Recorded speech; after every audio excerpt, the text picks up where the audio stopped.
Now for the most nerve-wracking part. I lower the table saw blade until it is just lower than the width of the box side. I then pass the box through the table saw. This almost completely cuts the top of the box away from the body. It leaves just a thin piece of wood connecting the two. This can be split later using a handsaw. Backless Japanese saws are great for this.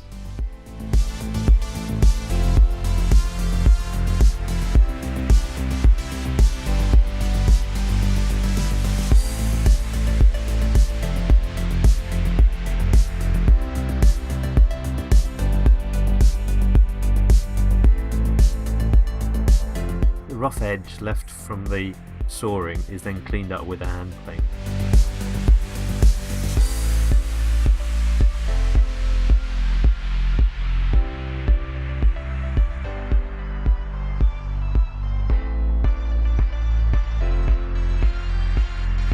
I then take the lid back onto the box in preparation for the shaping phase.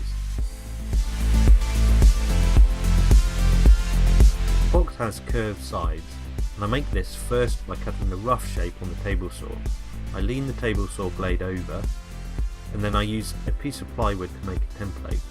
This template helps me check the angles, and it also allows me to put some layout marks on the box, and I'll use those layout marks later to line the box edge up with the saw blade for the cut.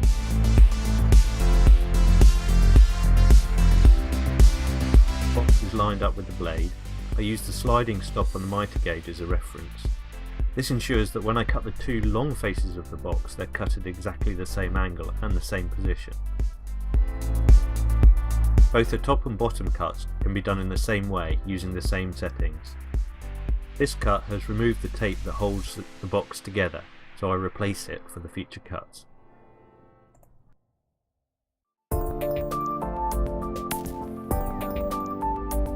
No marking out is needed for the short sides, and this is because the long side cuts have sawn through the mitres. This creates a visible join in the corner of the box at just the right position. The saw blade is lined up with this line. I now add the curve to the sides of the box using a combination of hand planes and a sander.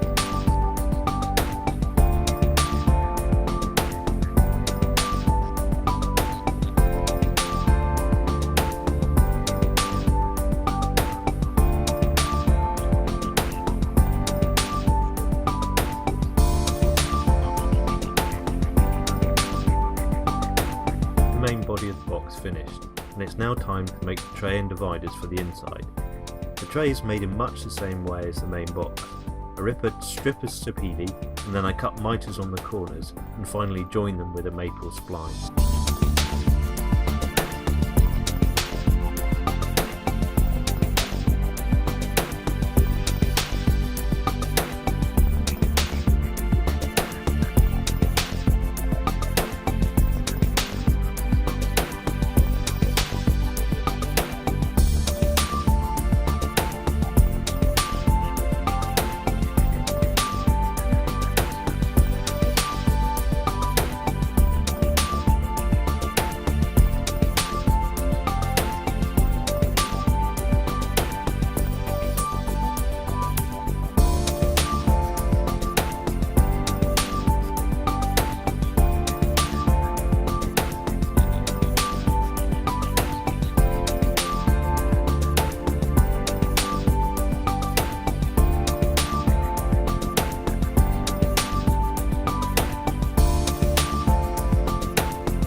This time though I used the disc sander to remove the splines and to flush up the edges of the box.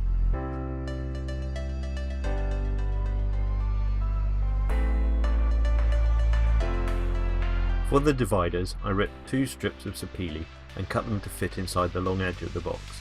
Then I make slightly narrower strips and cut these into 3 pieces to fit the width of the box. I then cut half-lap joints into the pieces. The difference in height between the long and short dividers helps hide these joints. I set the table saw blade height to just over half the height of the thinner dividers, then I use a crosscut sled and a stop block to cut the slots. The table saw curve is not as wide as the dividers are thick, so I insert a gauge block between the divider and the stop block and take a second cut. The gauge block thickness is equal to the thickness of the divider minus the saw curve. I repeat this process for all of the cuts.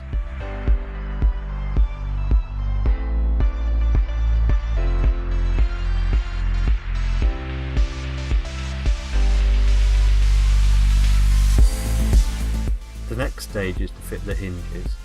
I use smart hinges from Andrew Crawford, as these can be fitted easily using a router table. The box sides are no longer square, and so I cannot easily use the router table fence as a reference.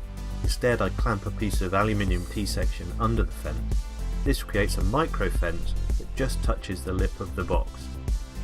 I fit an 8mm cutter to the table and set the fence so that the cutter is just inside the inner edge of the box. I adjust the height of the cutter so that it is half the thickness of the hinge. Finally, I tape the steel rule to act as another micro stop. This final stop ensures that the cutter leaves a channel in the workpiece that is the same length as the hinge.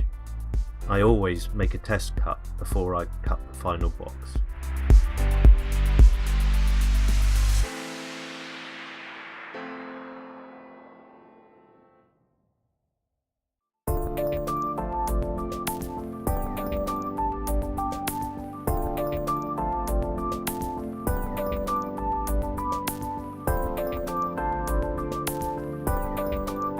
I always let the router cutter come to a complete stop before I remove the box.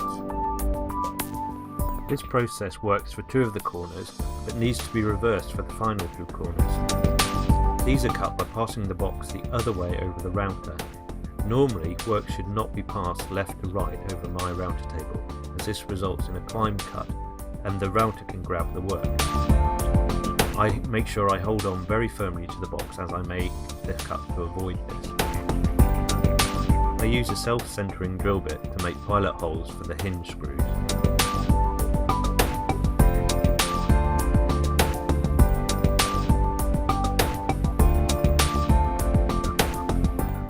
I attach the hinges using brass screws.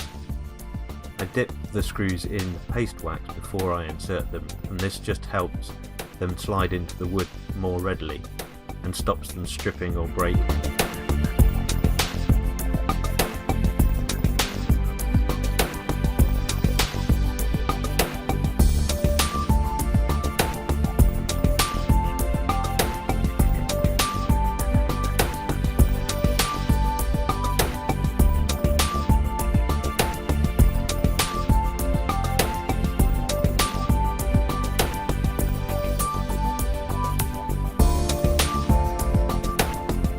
Give the box a final sanding to 220 grit. As this is deep with a fairly open grain, I use some grain filler to improve the finish on the box.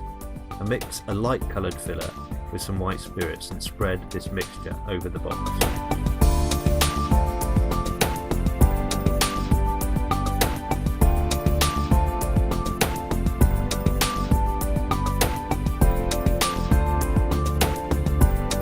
Once the filler has dried overnight, I remove any excess and sand the box once more.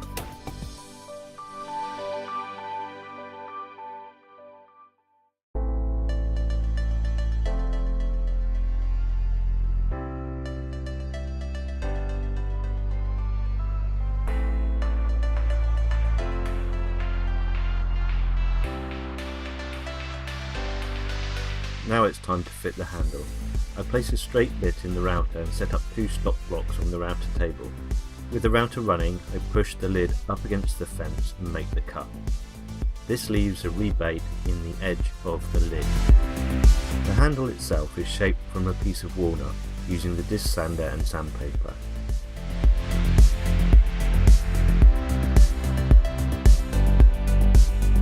The handle is then glued into place and held in position with painter's tape until the glue dries.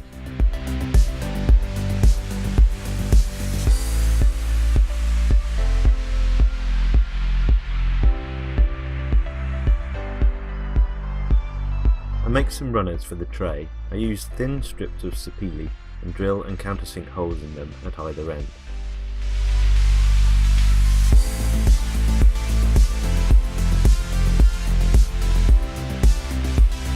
Using a couple of playing cards as spacers, I position the runners and mark their holes.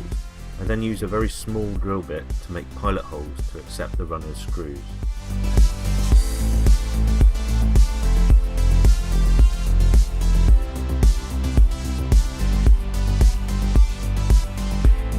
Everything is sprayed with nitrocellulose lacquer.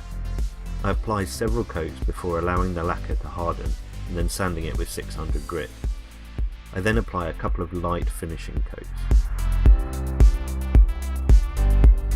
I make a paper template and use this to help cut out a piece of sticky packed velvet to fit inside the tray, and I do the same for the box.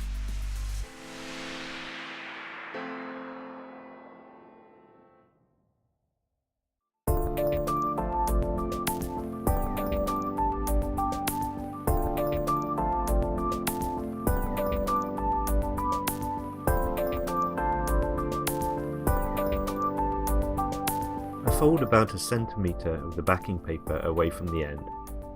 I press the strip into the tray.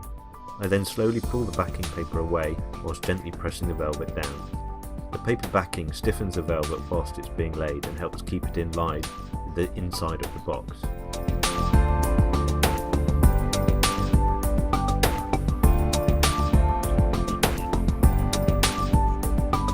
And finally, time to assemble the box.